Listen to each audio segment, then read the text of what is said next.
luka te kozape zape te po tuna batelemi wapi biso totelemi awa balobi ban Afrique ban Europe ban Asie ban Océanie ban mokili s'abonner ngabe na s'abonner yo faut s'abonner nda j'aime les Africains TV na bagaga kitoko bomona ba histoire kitoko bomona ba mission kitoko bomona ba terre na bino ba tous bino et kitoko oh bino bolinga j'aime les Africains TV.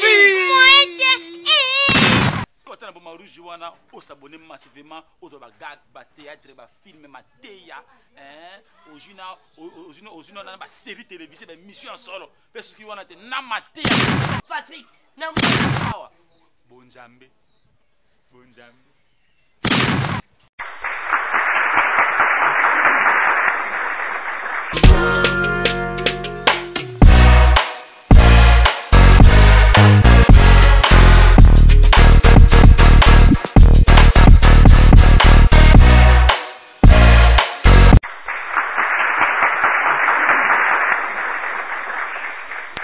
Oui, bien aimé dans le Seigneur, Nzambe nanga pambola bino, bisiko bozali, bisiko bolanda biso. Nabanda kuna bino na hôpital, partout dans le monde entier, que mon Dieu vous bénisse.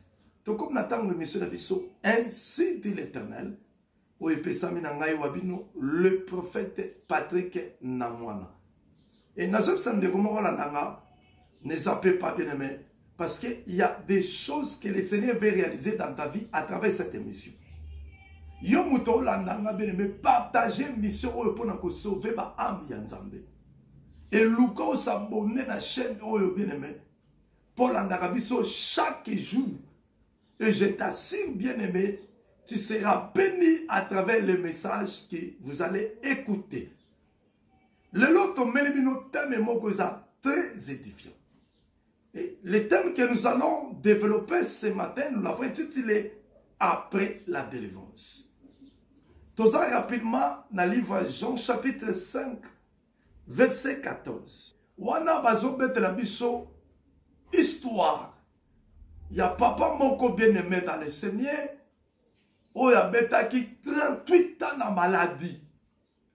38 ans il y a souffrance. 38 ans il y a malheur. Et 38 ans la situation négative. Et la Bible dit, papa wana bien aimé dans le Seigneur, a combien qu'on va dans la piscine à Bethesda, pour ceux qui ange à n'ingisi mai. Papa boit comme un poison, il y a eu délivrance, il y a eu guérison. Malheureusement, bien aimé, papa qui déjà fatigué, terrassé, na malade, ma casse a sauté, le premier na mai pour qu'à soit délivrance, guérison à la quitter. Et voilà, c'est pour cela, papa, oh yo bien aimé, a demeuré qui n'a qu'à sa situation na wana maladie. Et un jour, bien aimé, rencontre Salami. Il y a papa, on a Jésus. Jésus a tout dit, veux-tu être guéri? Papi, les malades à répondre à Jésus, le dit, Seigneur, je n'ai personne pour me jeter dans la piscine quand l'eau est agitée. Et lève-toi, prends ton lit et marche. N'est bien aimé dans le Seigneur, Namaloba kaka ya Yesu bien aimé, papa ya zui délivrance na vinaï. Papa ya zui guérison na vinaï. J'aimerais dire à quelqu'un ce matin, vous savez, un seul mot de Jésus, ça suffit pour que les miracles s'opèrent dans ta vie. Un seul mot de Jésus, ça suffit pour que la délivrance entre dans ta vie. Oana posa maloba no côté ya tata te ya mama te pour réussir na vie pour sa délivrance. Oana posa maloba Jésus. Oui bingala kama ko bien aimé dans le Seigneur. Sokenda ko luka ba noko, okenda ko luka ba yaya, okenda ko luka ba chef à famille. Bobo ke la yo soy, balobelo maloba pour réussir na vie bien aimé tu te trompes. Maloba noko, maloba papa, maloba maman. Et qu'on me maillot nulle part, bien aimé. Mais laisse-moi te dire une chose. Vinayo pour le récit. Tu as besoin de l'insigne de l'Éternel. Tu as besoin de la parole de Dieu. Tu as besoin de la parole de Jésus. un seul mot de Jésus dans ta vie, le miracle va s'opérer. La délivrance va entrer dans ta vie. Tika na tongwa lelo Yesu aloba. Liloba se moko. Pona vie na yo, pona ndaku na yo, pona situation na yo. Et je t'assure, bien-aimé, likambo wane umela bien-aimé eko s'arrêter. Likambo wane leliso esala bande. Bien-aimé eko zwa solution nango. Yesu aloba mingi talobi kaka. Lève-toi, prends ton liémage. Et nambalamako aussitôt. Et miracle nzambe salami. Papa yewana bando continue chemin na guéri, rétabli, délivré, bien-aimé. Mais dans Jean chapitre 5 verset 14, la Bible dit Yesu akute na papa na kata temple. Papa yo basali sous deuxième rencontre na bango na Jésus. Wapi na kata temple, na kati ya église. Et l'autre ils makenga papa oyo après guérison na ye. Après délivrance na ye. Bakutani su na Yesu na kata temple, na kata église. Na ngina tout na yo na tongwa lelo. Dépose wa délivrance na vie na yo. Depuis nzamba bikisa yo na malade wana. Depuis nzamba changer situation na yo. Na tout yo bakoma komona yo wapi. Papa oyo bien-aimé dans le Seigneur. Ba moni na kata temple. Ba moni na kata église.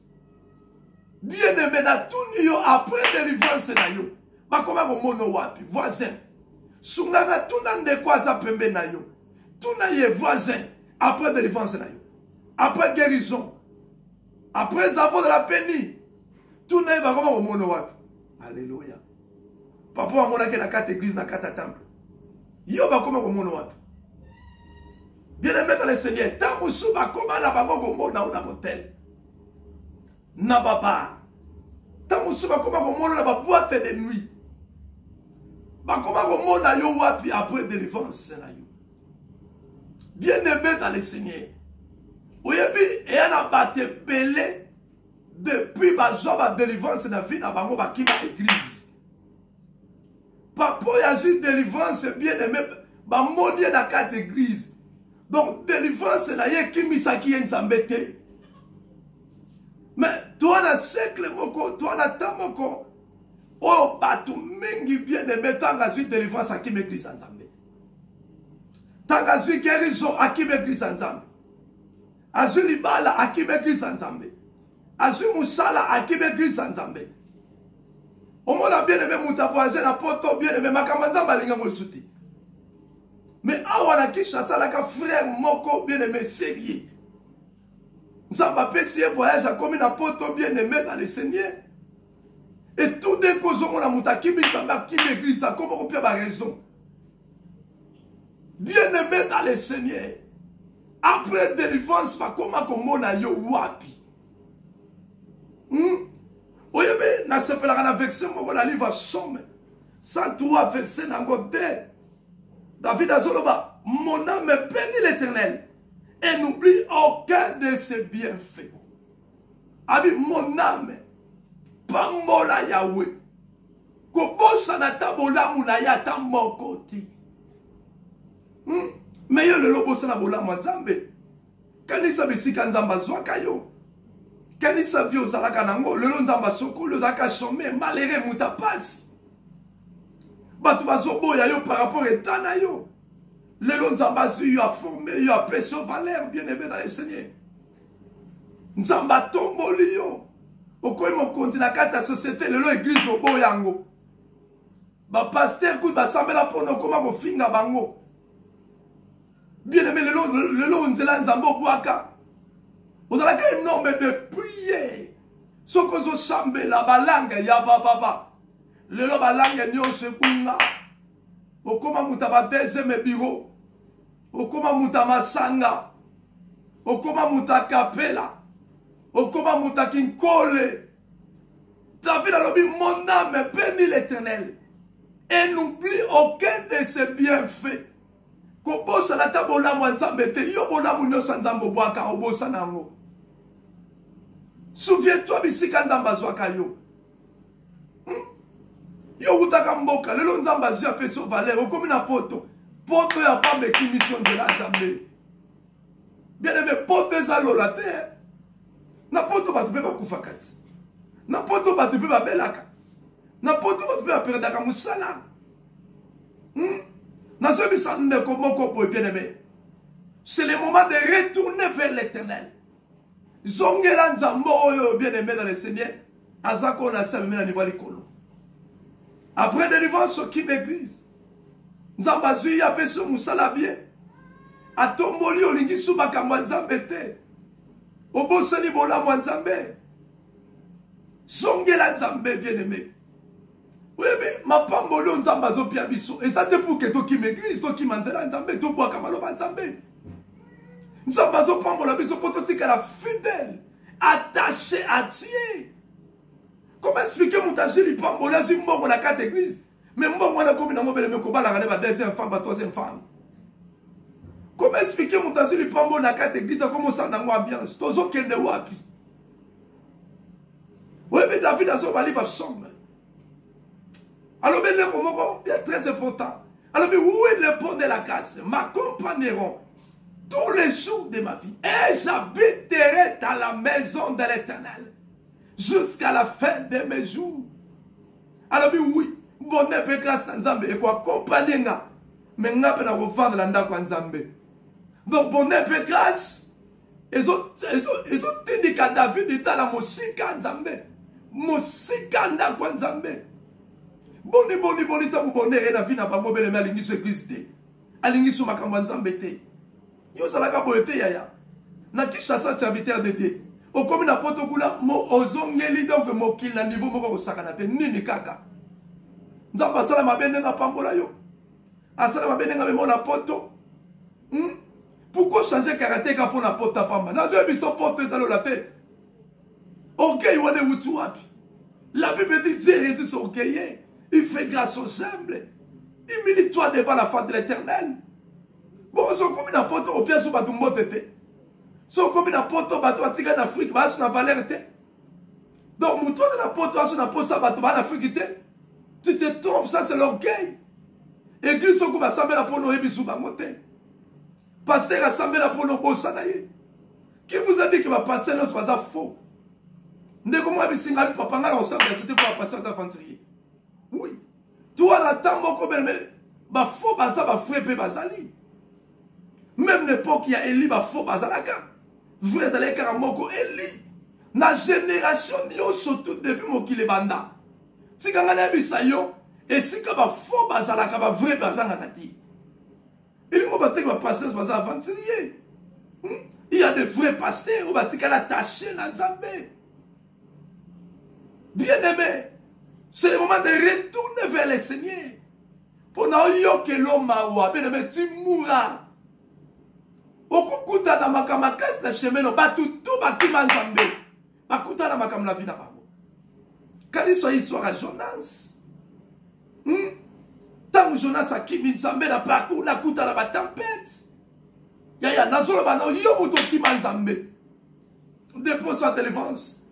Olingi su église te olingi su makambo Nzambe te obwaki maloba Nzambe ozi Nzambe otie na position suka nolobeli ozongela Nzambe meleme parce que dans ton chemin okokutana na batempête okokutana na makambo ozoriske okufa zongela po Nzambe Nzambe obandaka na Afrique obwaki ye po komi na poto Nzambe obandaka na ye meleme ntango ozalaka na mbongo te Lelo, comme na mbongo, comme PDG, comme directeur, comme ministre, comme honorable, lelo nzambo lo ningeli soute. C'est le moment de retourner vers le Seigneur. Parce que ma tempête se la yo. Okokuta na makambo, okokuta na tourbillon. Nzamba tindinga na bisayo songela Nzambe. Obandaka boyete, kanisa Nzambo azwaka yo. Outaka mboka, etamoko malamu te. Nzamba façonné yo. Nzamba pesi yo valeur. Lelo bote bimi, aspect bimi. Olingi sou makamba Nzambe te. Ozibi bobwaka. Yoka Job azotuna. Alors, les roseaux, quoi-t-il sans l'eau? Les roseaux, quoi-t-il sans l'eau? Roseau, c'est une plante moko aquatique. Et bon, tu as mis un terrain à humidité et tu peux mettre la maille. C'est quoi chose à tout là? Alors, les roseaux, quoi-t-il sans l'eau? Les roseaux, quoi-t-il sans limiter? Oh, les roseaux, bien aimés, sans maille, moyen vivre ça. Les roseaux, bien aimés, sans humilité, moyen vivre ça. Bien aimé dans le Seigneur. Yosa roseau, tu as besoin de l'eau qui est la parole de Dieu. Pour nous vivre, pour nous réussir dans la vie. Mais yo malobanda moboaki. Okoma mutaba chéri. Bato tera malobanda bakoma kokaba bime frère olikamunini, sero olikamunini. Okoma kombela masanga kolangwa koleka ba pagano. Ya seulement de retourner vers le Seigneur. Ozi malobandi surtout. Oh yeba ko boaki yango. Les roseaux quoi-t-il sans l'eau? Yosa roseau sans l'eau. Sans maille, mais tu ne peux pas vivre. Nazo que l'homme parce que kalate ko séché. Kalate ko kauka.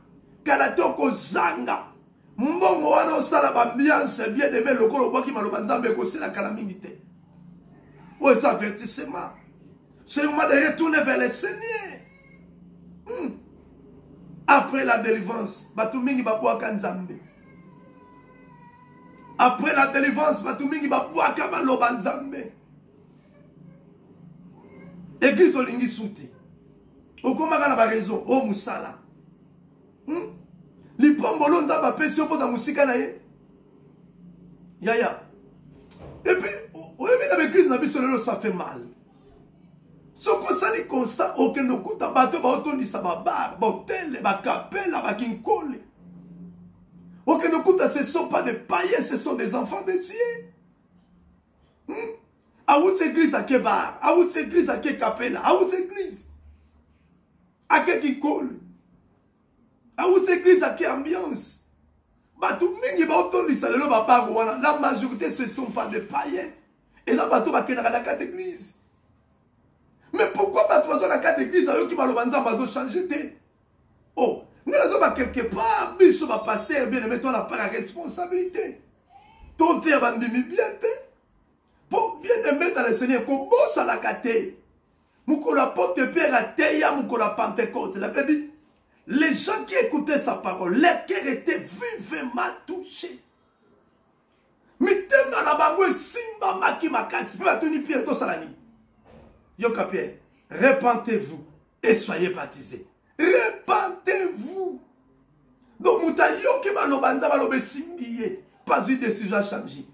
Mais bateau, si vous êtes dans la carte église, va changer pourquoi. Au théier na 19h, bien aimé, 20h à Keiba. Au théier na 18h, bien aimé, 19h à Kela Kapela, Kemela Masanga. Mais pourquoi bateau dans la carte église, qui Malobanda m'a changé quelque part, biso ba pasteur. Tout est bien dit. Le message na biso est plus basé. N'a pas bien matériel. N'a pas intérêt na biso privé. Tout est plus prospérité, combat spirituel, délivrance. Et ça m'a bêté, n'a pas contre ma cambote. Mais tikanga na biso yo na 4 églises. Message principal, fait la message à sanctification. Parce que l'église c'est ça pour nous préparer. Banana nzambe pour l'enlèvement. Oui, parce que nous avons mis un matin, nous avons mis la carte à Masumu, nous avons passé au côté, nous avons posé au pion sous limité. Mais nous avons écouté na papa, papa a pris na bêtise, nous avons écouté la carte à tendre, nous avons Jésus. Et c'est va ne pêche plus. Va ne pêche plus. Et ça message à combat spiritualité. Et ça message à délivrance, c'était un message à sanctification. Il y a ça, papa, la sanctification. Oui, mais sanctification vers le message principal de la carte d'église. Tout est à toute prospérité, tout est à tout combat spirituel, c'est bon. Mais tout beau santé côté avant la sanctification. Bah maintenant, monsieur la carte d'église, tout beau, comment on va côté la sanctification? Pour ce banga, sur côté, il m'a remballé la papa là-bas la deuxième bureau qui m'a la carte d'église pour Pierre Rambo me mon frère, mon cher pasteur. Le plus important, c'est accomplir la mission de et puis, tout le monde est remplaçable. Toi, tu ne crois plus miracle. Vino zo dépendre te na papa na Pierre badimbo fande. Ozo banga côté pa Pierre ba mbongo ebele. Yaya, na zo bisayo akoko kende na ya kimi na église. Mais vino se dépendre la lola. Somme 34 verset 11 l'avait dit. Les lionceaux éprouvent la disette et la faim. Mais ceux qui cherchent l'éternel ne sont privés d'aucun bien. Alléluia. Bon, bah, Luka Nzambe, bazanga de l'autre côté. Yoka Yesu a qui complexé devant papa là. Dans ma côté la carte temple, Jean chapitre 5, verset 14. Et puis c'est vent ne pêche plus. Les lobbies sont passés combien capables. Et puis ça va dire, mais sont vent ne pêche plus. Pose au banga, église de Kokita. Pasteur a à côté la sanctification. Azobanga, oui, pour que nous à quelque part, aux autres moutons basés sur ma terre, papa, à côté à bâtiment, va pécher. Pasteur Azobanga à côté à pécher pour que sont au pays. La majorité en 2600, 100% va fidèle, 50%. Étant moli, madame Moutazobanga, boté à sainteté pour la niveau qui m'a la carte église. Hier, ça va avoir un commerce, on a 12 août. Zalata la moi, mon 4 à 5 bandimos préparé pour ma côte à Lola. Nous avons la contana yo. Nous avons la yo. Yaya, oui, biso pa pasteur, tel la biso esa malamu te. Il faut to changer façon la biso côté ya. Kobanga mon dimita tapia kombonga ta foutre la gondako. Yebisa le la Jésus va ne pêche plus. Le lo va ne pêche plus na carte d'église comme gara. Oui, biso tant bon on a mis na ta ba groupe de prière. Yaya. Na zo yebisa yo ozomona mutazo na carte d'église alors que nous coûte matin le va lèvement retour à Jésus. Le la carte d'église na biso matin dans la galicité. Tous ont préparé par l'ensemble pour l'enlèvement. Il y a un moment où le jugement va d'abord la biso va passer. Tous ont qu'un de wapi bien aimé. Biso va tout l'entendre mais toi n'a pas y a responsabilité. Oui tout ça que bandi na biso bon la motématé. Comment muta coûter na Jésus? Azaka ndeka za la lobby. Quelque part tout ça musa na biso malamu te. Mais c'est le moment de retourner vers l'Éternel. Après la délivrance. Na tunya sumu tuna bakoma komono wapi. Papa ya pisi na Bethesda. Yesu abikisiye etanga zikirizo bakuta na katatamble. Oui. Délivrance. Otamba pesi yo changement dans ma pesi yo. Il faut zongi sosu na présence nzambe. Soko zongi te na yo ke lo mawa. Okauka. Makambo ekomelo ogolela. Poteza lo la te la finalité te. Même en Europe, tu as besoin de tuer. Comme ça, n'importe quoi, tu es bébé. Pour la poto. Tu te trompes. Moi, salaire à mon cœur, je vais foutre la poto. Ne bosse ni sur bon Zambé. Au bout la poste Zambé, bien-aimé. C'est le moment de retourner vers l'Éternel. Après la délivrance, nous avons agi à Tombolio, à Commission Mout, au Komo Kende Wabi. Au Zinzambo Boaki. Nzambo bandaka na ye bato teki bakomi koseka yo lelo ko muta baba comment expliquer serviteur de Dieu ko muta ba lox atakuta mo carrément mo tela ba lox mo sanda nzambe nini kaka ozo luka nini c'est le moment de retourner vers le Seigneur liwo pesa la kat lelo soki liwo kuto na tawa na bele mais auquel il fait l'eau tu te trompes bien aimé. La Bible dit, Lili tomba dit les alliés moutages en sur la moquille, souka bouksa andaï. Osi ma pang, osi mi tout, comme la souko kelo late. 0-6-0. Nazo que l'on mawa. Yes, à quoi vos églises, yo go tikala. Motera batumalo banzambe. Et tikalika masolo. Merci. Zambe naka pambola bino. Et ça qui n'a pas bino, le prophète Patrick Namon.